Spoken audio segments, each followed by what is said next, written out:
జీవితంలో ఆర్థిక ఇబ్బందులు పడుతూ ఎదగలేకపోతున్నారా? వెంటనే ఈ వెబినార్లో జాయిన్ అవ్వండి. నమస్తే, welcome back to our channel. నేను మీ సంజయ్. ఈరోజు మళ్ళీ లా ఆఫ్ అట్రాక్షన్లో ఒక బెటర్ కాన్సెప్ట్తో మేము ముందుకు రాబోతున్నాం.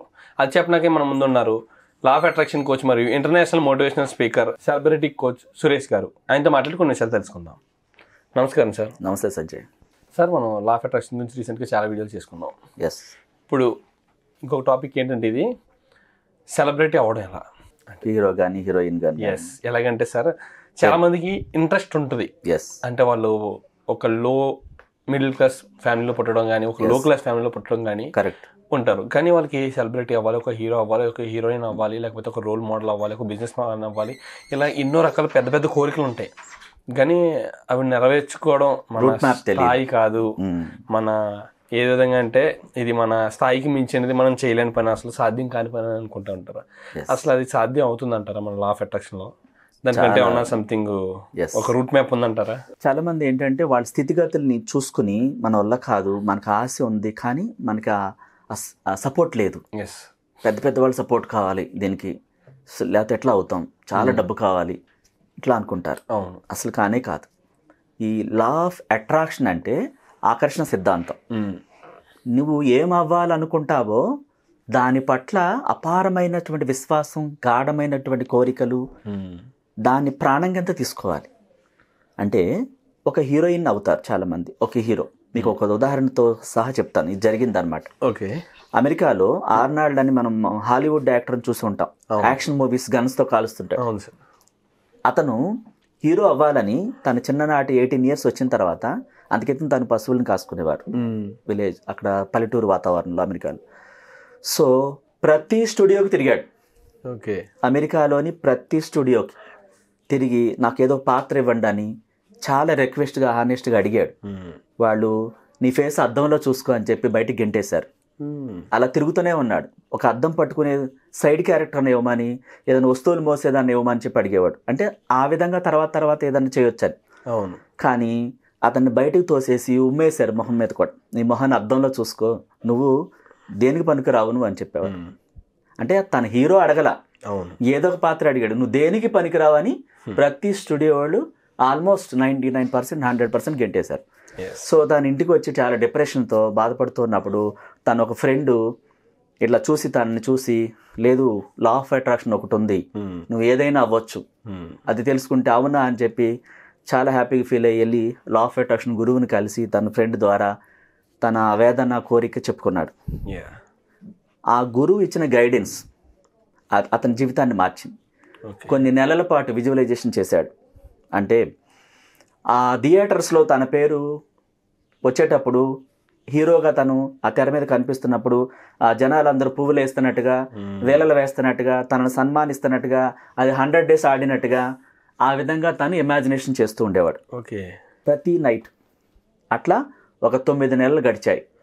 9వ నెల నుంచి ఎవరైతే గెంటేశారో ఆ స్టూడియో వాళ్ళు సూట్ కేసులు పట్టుకుని, డాలర్లు పట్టుకుని అతని ఇంటికి రావటం మొదలుపెట్టారు. ఎస్. తన ఇంటి మీద క్యూ కట్టారు. ఈసారి ఏమని అడుగుతున్నారు వాళ్ళు, మీరు హీరోగా నటించండి సార్ ప్లీజ్, మా సినిమాలో మీరే హీరో కావాలి. ఇలా గెంటేసిన వాళ్ళు రిక్వెస్ట్ చేయటం మొదలుపెట్టారు. ఇది రియల్గా జరిగిందనమాట. సూట్ కేసులు పట్టుకుని డాలర్లు ప్రతి స్టూడియో వాళ్ళు క్యూ కట్టారు. తను ఆ లా ఆఫ్ అట్రాక్షన్ ఇంత అద్భుతంగా పనిచేస్తుందని తెలుసుకున్న తర్వాత అతని కళ్ళంటే నీళ్ళు వచ్చాయి. ఈరోజు BBC ఇంటర్వ్యూస్లో కూడా తను చెప్తారు, నేను ఎలా అయ్యాను అంటే, ఒక లా ఆఫ్ అట్రాక్షన్ అనేది యూనివర్స్ జ్ఞానం, అనంతమైనది, ఎలాంటి మూర్ఖుడినైనా సరే మార్చుతుంది. సో ఆ విధంగా తను విజువలైజేషన్లో ప్రాణం పెట్టేశాడు. ఆ వేలలు వేయటం, దండలు వేయటం, సన్మానించటం, ఆ థియేటర్ దగ్గరికి అనుకోకుండా సడన్గా సీక్రెట్గా తను వెళ్ళి చూసి ఆ జనాలు పడుతున్నటువంటి ఆ కేరింతలు చూడటం, ఆ విజువలైజేషన్లు చేశాడు. ప్రతి సినిమా అద్భుతంగా ఆడుతున్నట్టుగా తనకు ఫ్యాన్స్ ఎక్కువగా అయిపోయి వాళ్ళంతా అతన్ని అభిమానిస్తున్నట్టుగా రియల్గా తాను ప్రాణం పెట్టి ఊహించుకున్నాడు. అది 9 నెలల తర్వాత ఒక్కొక్కరిని కదిలించింది అనంత విశ్వశక్తి. గెంటేసిన వాడే మోకలు వెళ్ళటం మొదలుపెట్టాడు, సూట్ కేసులు పట్టుకుని, ప్లీజ్ సార్ నాకు అపాయం, మీకు కాల్ షీట్లు ఇవ్వండి. అది అతని జీవితంలో నిజంగా జరిగింది. ఇప్పుడు ఆయన యాక్షన్స్ మూవీస్ చేస్తున్నారు. ఇట్లా ప్రతి ఒక్కరి జీవితంలో ఆ వ్యక్తి ఏంటంటే మన వల్ల కాదని 2-3 రోజులు ట్రై చేసిన తర్వాత ఆగిపోతాడు తెలియక. అవును సార్. సరైన గైడెన్స్ ఇచ్చేవాళ్ళు ఉండరు, సపోర్ట్, మోరల్ సపోర్ట్. మేజర్గా గైడెన్స్ కావాల్సింది మనీ కాదు, లేకపోతే పొలిటికల్ ఇది కాదు, పెద్ద వాళ్ళ అండ కాదు.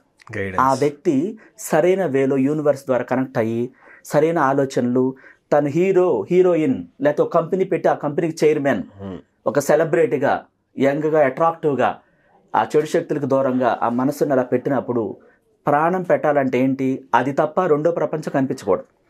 నీ స్వప్నమే నీకు కనిపిస్తుండాలి. ఏ పని చేస్తున్నా, ఏ పనిలో ఉన్నా ఆ స్వప్నమే కనిపిస్తాలి నిరంతరం, అది రన్ అవుతూ ఉండాలి. ఒక మహిళ వంట చేస్తుందా, జాబ్ చేస్తుందా, ఏ పని చేస్తున్నా సరే ఆ హీరోయిన్గా ఊహించుకోవాలి, ఆ కంపెనీ యజమానిగా, కంపెనీ పెట్టి అనేక మంది ఎంప్లాయ్మెంట్ ఇస్తున్నట్టుగా, తనని అందరూ అప్రిషియేట్ చేస్తున్నట్టుగా, పేరు ప్రఖ్యాతులు వచ్చినట్టుగా కనీసం విజువలైజేషన్లో నిరంతరం చూస్తుండాలి. సో ఈ విజువలైజేషన్ అనేది విశ్వంలోకి వెళ్ళి ఆ యూనివర్స్, ప్రపంచాన్ని, ఈ యాక్టర్స్ని, ఈ కంపెనీని, డబ్బుని, సంపదని, పంచభూతాలని చైతన్యపరిచి అవే కల్పిస్తుంది.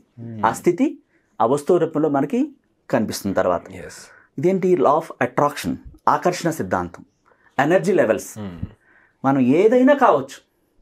ఆల్బర్ట్ ఐన్స్టీన్ ఉన్నారు సైంటిస్ట్.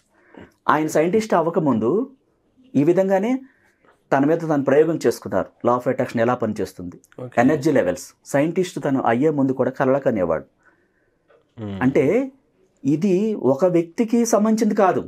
ఏ వ్యక్తి అయినా పల్లెటూరులో పుట్టావా, పూరి గుడిసెలు పుట్టావా, నువ్వు ఎలా ఉన్నావు అనే సంబంధం లేదు. నీ కోరిక పట్ల విపరీతమైనటువంటి ప్రాణం పెట్టేసి ఆ గుణం ఉండాలి. దాన్ని ప్రేమించాలి, కావలసిన దాన్ని ప్రేమించాలి. ఆ విజువలైజేషన్లో చూడాలి, పదే చూడాలి. ఏ వ్యక్తి ఎలాంటి స్థితిలో ఉన్నా ఖచ్చితంగా ఆ కోరికని పొందుతాడు. విశ్వాసం, నమ్మకం, దాన్నే ప్రాణంగా పెట్టి ఆ 70 mm స్క్రీన్లో ఆ స్వప్నాన్ని చూస్తుండాలి.